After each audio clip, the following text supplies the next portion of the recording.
يعني هسه اني اصدق وصلت، والله العظيم ما ادري، يعني لازم واحد يقرصنا هسه، لازم واحد يطلع لي من المشتركين يجي يقرصني حتى اشوفه هذا انه يعني واخيرا وصلت.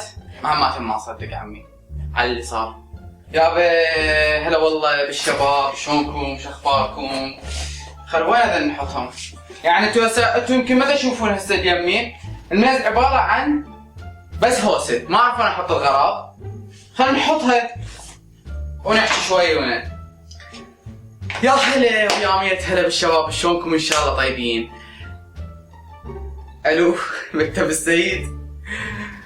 يعني اليوم اني واخيرا وصلت غراضي من الامازون. تذكرون الحلقه القديمه انه قلت لكم 3 اسابيع يلا توصلوا، وهاي مرت ل3 اسابيع وهسه يلا وصلت غراضي بخير وسلامه. وهسه راح افتح الصندوق طبعا قدامكم على مود حتى ما اطول وياكم، ما اطول بالفيديو.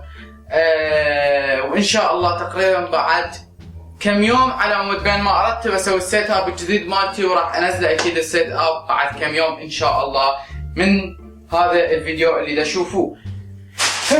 اكيد مشتاقين لي قبل ما ابدي، اكيد مشتاقين لي، لانه اذا لاحظوا هوايه من المشتركين يدخلون لي على الفيس مشتاق لك شو وقت تنزل فيديوهات. المهم والله انا مشتاق لكم كلش الصراحه، لانه اذا تشوفون يعني اني مو بيدي هذا الشيء، يعني راحت تجي الحاسبه واللابتوب احترقت، بس شو اسوي امر الله. بس اكيد اني هذا الشيء خادمني وخادمكم، يعني انه من ناحيه كل شيء كمونتاج كجيمنج ككل شيء.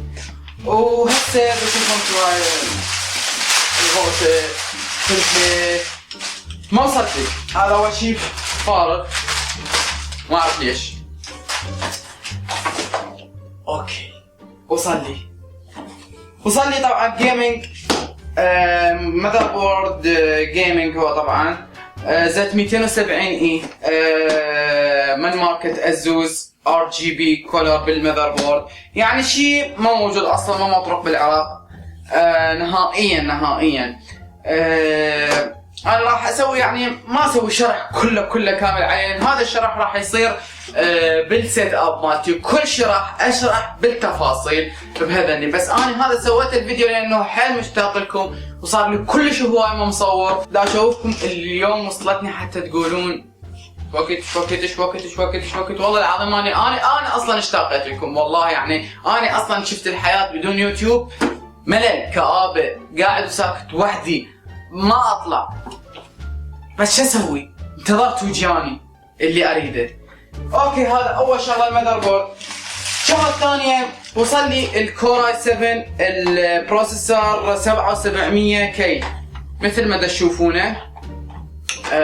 هذا وصل لي انترو يو اس بي هاب. هسه انا راح اشرح لكم عليه فد شويه من انزد اكس تي. راح تشوفونه يعني هسه الغرض بيها حتى اقول لكم هاي ايش تسوي.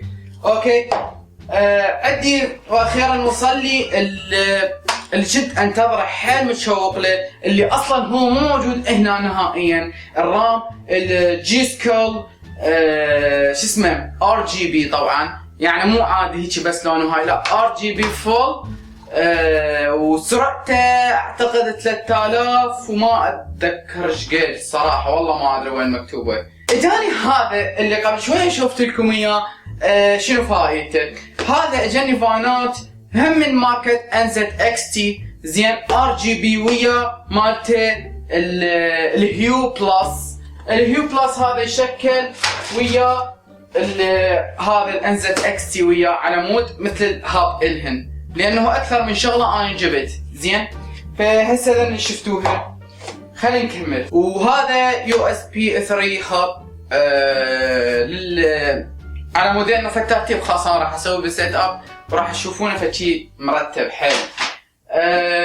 نجي للقطعه الثانيه، هي الستاند مال هيدسيت على مود اركبها من جوا الميز، من جوا جسوم يا عمري. اوكي وهذا شفتوه من USB 3، هذا الكيبل على مود ينزل لي جوا ويترتب يعني بصوره ترتيبيه لانه هوسه ما حلوه.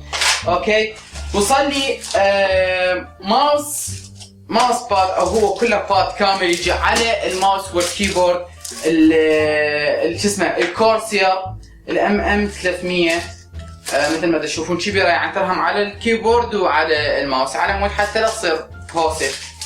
اوكي واخير شيء، لا مو اخير شيء، بعد شغلات وصلت لي هذني الشغلات. طبعا هذني الشغلات يعني حيل رخيصه من الامازون اللي تشوفون كلتهم ب$5. هذني القطع تتركب جوا الميز على مود الكيبلات تترتب مصر كلتها مهاطله او هيك مدندنه ما ادري شلونها زين.